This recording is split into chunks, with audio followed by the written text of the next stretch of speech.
Hey everyone, Captain Tech Review here, and today we're going to talk about the Boston Red Sox. No, just kidding. We're going to talk about the Nintendo Switch. And before we do that, I want to give a big shout out to my good friend Nick from Twitch channel Kurie, who picked this up for me on launch day. Big Captain salute for you, Nick. Boom! Thanks again. I have Nick and Kurie's Twitch channel URL in my description below, so please feel free and click and watch any of their live streams. So with that said, we're going to talk about Nintendo Switch, what I think about it, first impressions, and also the accessories that I've also purchased with it that I think are worth having. I have links in my description below to these accessories. If you do click on purchase any of these accessories from the links below, it greatly helps my channel and allows me to keep providing hopefully good videos like this in the future. So, what do I think about the Nintendo Switch? First things I'm going to say is this. This thing is awesome. I really can't stress that enough. I really, really like it. I was not going to buy this at first at launch for a couple of reasons. One was there wasn't many launch titles, and I wasn't sure how Zelda was going to be.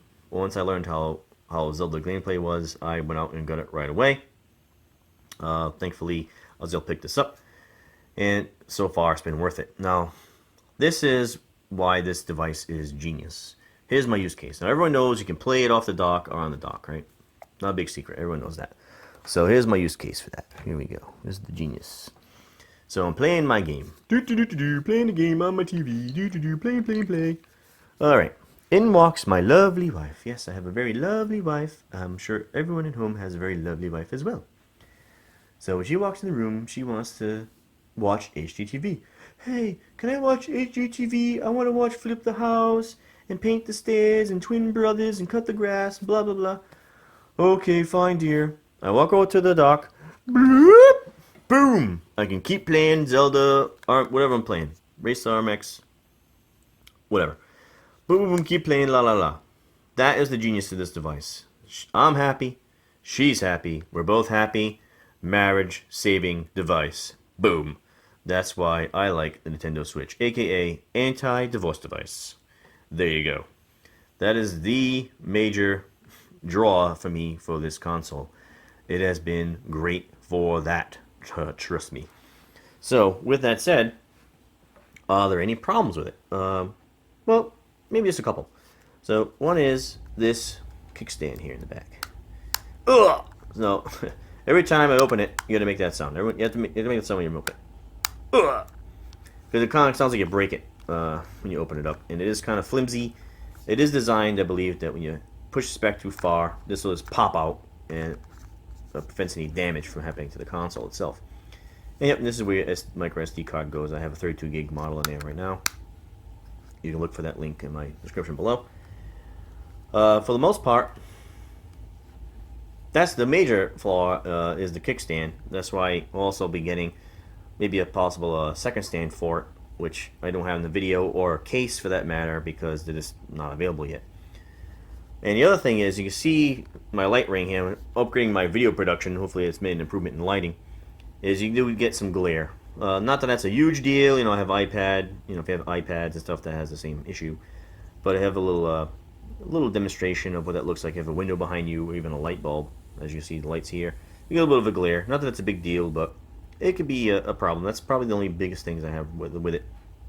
A lot of people will talk about the hardware being a con. I don't think that's a big deal. Really. Yeah, it's not as powerful as a PS4 or Xbox One S, that's fine. And the reason why that is this is a handheld console. You can't have something that powerful in something this size and expect any kind of battery life out of it. That's just not going to happen. So, with that said, battery life you can expect from this device. For Zelda, you got roughly 3 hours of playing time. Fast RMX, also roughly 3 hours also, I've been noticing. Which I think is fine.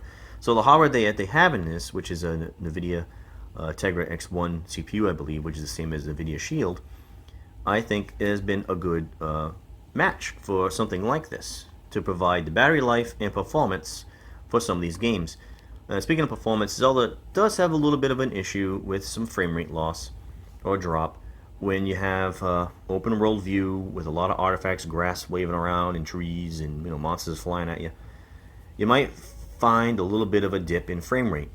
Is it a big deal? In my opinion, no. Yet you do see it, and I have had other games that had that similar issue.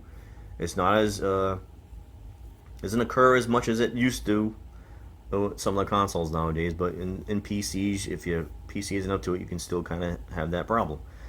Is it a deal breaker? No. The game is so good, and it happens so seldomly that it's not an issue. Fast RMX performance of that game in the dock, 1080p, 60 frames a second, very good graphics, works great. So, I mean, this device can deliver very good graphics, very good performance, and good battery life. I think that's exactly what it was intended for, and I think they nailed it.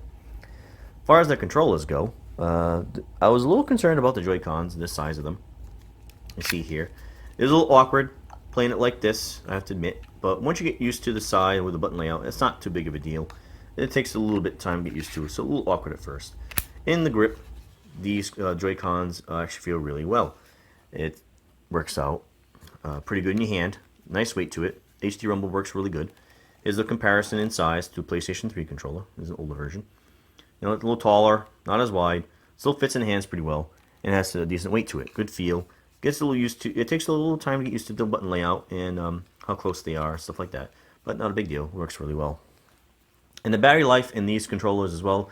They say you can get about 20 hours worth of the charge on the Joy-Cons, and roughly the same for the Pro controller, I believe, as well. And speaking of the Pro controller, let's take a look at that. And this is very similar to like an Xbox style. The joysticks are very smooth, very nice, very clicky. Buttons are nice and big, easy to hit, feel very nice in hand. One thing I have to note is that this controller has a nice weight to it. It feels very good, very high quality. It's $70, which is actually cheaper than the two Joy-Cons and a grip, which is $95, which is one reason why I purchased this. And I figured I'd be better off with a regular size controller. I was a little nervous at first with how this is going to work out, but it's fine. So if I'm charging Joy-Cons, I can play with this. If I'm playing this, I can charging this, I can play with the Joy-Cons. Definitely worth picking up the Pro controller, in my opinion. I also got an extra USB-C charger. Obviously, if you're playing, battery gets low, instead of having to put it back in the dock, you can just plug it in, no big deal. And a screen protector. So what I got for a screen protector is ExtremeRate tempered glass. I prefer tempered glass screen protectors over the plastic ones for a couple of reasons. One, it's easier to put on. I find it easier to put on. And you don't get any of that little filmy weirdness over the screen either. The glass is basically purely translucent. You get no interference with the screen. And that version of the ExtremeRate is a little thicker than the other ones that I noticed. There's a 0.4 millimeter thicker thickness, and it still fits in a dock. A little tighter with it, obviously. And this is how they actually come packed, which is actually really nice. You get two screen cleaners, and this is what you use to prep the screen before you put on the glass. So you wash the screen, and then you dry it, and then you pop on the glass screen protector. And the directions basically tell you to put it on, lamp as much as you can. You can see it. It does a really nice job of covering most, basically 99% of the bezel. I lined it up with these two notches, pretty easy. Push down the middle, work your way out, and you can see I got pretty fortunate. No dust and no bubbles. Works out really nice. It has a nice feel to it, and the touch still works really well with it. So, those are my thoughts on Nintendo Switch so far. I've been very happy with it. It is an anti-divorce device, big plus. And I think you might find the same is true as well. So, thanks for those of you who have subscribed to my channel. If you like this video, please give it a thumbs up. And once again, if you do purchase any of the items from the description, from the links in the description, it greatly helps my channel provide more of these videos to you. Captain, over and out. Thanks again for watching.